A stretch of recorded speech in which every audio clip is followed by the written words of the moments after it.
Welcome back to WagerTalk.com. It's the video best bets. 3-0 last week. We put the pressure on Bryan to bring that last one home, and he did it in style. And Ralph, you had a big winner last week. I had a big winner, so let's see if we can keep these video best bets going. Should have just kept that going up through the entire season and left it like that. We looked really good. Yeah, for sure. Let's start with you, Bryan. You got a game on Friday. You're looking at a matchup, Toronto at Tampa Bay. Pitching matchup, Lariano and Archer. What are you looking at? Yeah, I think we're going to see some value here with Toronto. Obviously, they've gotten off to such a slow start, and Archer's a big-name pitcher going for Tampa. But when you look at Tampa, they don't hit lefties very well. And Lariano's having a typical season, strikes out a lot of batters, tends to walk probably too many. But when you're looking at the BABIP, his BABIP is at a career high right now, which is batting average and balls in play. So that tends to normalize as the season goes on, so I would expect that to be a little bit better going forward. And since Tampa Bay doesn't hit lefties very well, I expect them to struggle. Archer's a guy who's just been a terrific pitcher for them over the years. Last year he had some win-loss problems, but he was still a good pitcher. But you take a look at his strikeouts per 9 innings, it's about 8.5 this year. The last 2 years, about 10.5 each time. So he's not getting the strikeouts that he's gotten in the past. He's not the biggest guy in the world, and these innings are starting to pile up on him. I think, and he's been very lucky with home runs so far, as has Lariano. But I think this is a good spot to go against him right now. We're getting Lariano, and it should be a pretty decent price here. And the underdogs, at least for me, they've been cashing pretty well lately. Well, I agree with you. Toronto definitely undervalued right now because of that start. And Lariano himself undervalued, I think, because a lot of people still remember last season, in which, he struggled. He struggled so much that the Pirates, dealt him away after he had a couple of really good years in Pittsburgh. So looks like he's regaining the form. I think you got a live underdog there. We're going to jump in with mine since I have a Friday play as well, and we'll get to Ralph's play on Saturday. I've got Friday, Houston at L.A. Friday night. This is one of my favorite situations. You got the Angels returning home from a long road trip, be their first game back home, and they don't have a day off in between from coming home because they do play on Thursday as we're taping.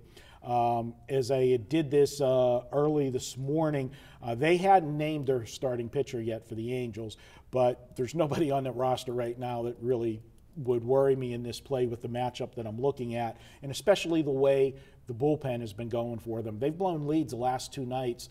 They were able to come back and win one in extra innings after blowing the lead, but then last night they had a lead going into the 8th inning, gave up 4 runs in the 8th and ended up losing that one. So they've been having problems.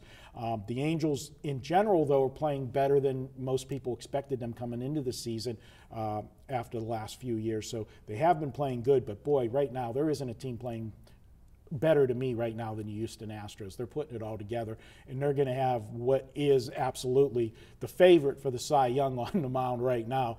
Dallas Keuchel has just come back totally from an off year last year, and a lot of us questioned how his year was going to go with them shrinking the strike zone and everything, but he's having an unbelievable season so far. 6 starts. He has given up 0 or 1 run in 5 of the 6 starts. And oh, by the way, the one that he gave up more than 0 or 1, it was a complete game 2-run performance. So he is just outstanding. An ERA of 1.21, a whip of 0.81, a strikeout to walk ratio of 36-11. And over the last 6 games, Houston scored 6 runs or more in 5 of the last 6. So you've got a pitcher that goes at least 7 innings every start. You've got an offense that is really pounding the baseball right now in going against a team that just doesn't have a good bullpen. I got to go with the Houston Astros, and because they're going to be on the road and the fact that the Angels have been playing a lot better than people expected, we're going to get, I still think, an undervalued Houston team. I'll go ahead see them as a favorite on the road, but later in the season, Keuchel keeps pitching this way, they'll be a lot higher favorite than you're going to get Friday night. Ralph, your best bet? You know what, I'm going to look at the Colorado-Arizona game. Colorado's at home on Saturday, and when you look at the stats, you're going to see that Marquez for Colorado has a 7.20 ERA, and Corbin for Arizona has a 2.29 ERA. So obviously I'm going to go contrarian and explain why. Herman Marquez is a 22-year-old. He made 3 starts last year. This is his 3rd start this year. Marquez last year started 3 games, had 1 bad outing. In that game, he gave up 6 runs in 4 innings. Besides that, his ERA was about 3.1. This year, they called him up a couple weeks ago. He's making his 3rd start. In his first start, he gave up 8 runs in 4 innings. His last game out, he pitched 6 shutout innings. So you got a guy with inflated ERA because of 1 game, but who's pitching well, who's a young kid who's now getting into his stride. Corbin with a 2.29 ERA, but a whip of 1.27, which is higher than you would expect with a 2.29. At home, he's got a 1.54 ERA. On the road, which he is at Colorado, he's 0-2 with almost a 4.0 ERA, so quite a home and road difference. And then Colorado versus lefties, number 5 in slugging percentage. They've hit 16 home runs against lefties. Number 2 in the MLB is 13. Number 3 is 11. So they have a wide gap on power against lefties. A great young upcoming pitcher at home, comfortable in his 3rd start. Yeah, that first start that he gave up the 8 runs, I was on him because this kid has good stuff. He actually was up earlier in the year, but they put him in the bullpen.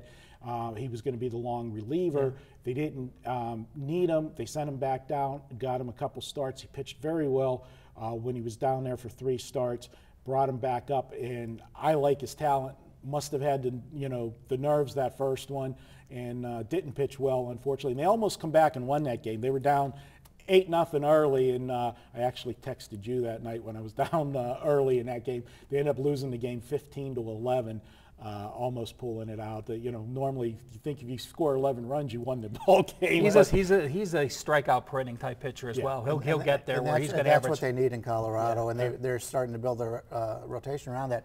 But you made a good point about going back and looking at each start, because when you're pitching in Colorado, your best pitchers are going to have a bad start once in a while. So just go back and look, and everybody gets bombed once in a while in Colorado. Take a look at the entire resume. And they're returning home off a road trip, so if they happen to lose on Friday night, I'll like them even better on Saturday, because that's one of my angles. If they lose that first one, I'll be there with them. But like that one, and let's see if we can bring 3 and an O again this week. I like it. Let's do it. All right, guys. Hey, if you're new to Wager Talk, you want $50 free? Well, after your first purchase of $12 or more, email support@WagerTalk, put your username in the email, and we'll put $50 in your account to use any way you like. It's just our way of saying thank you for joining the Wager Talk family. We'll be back with more here at WagerTalk.com.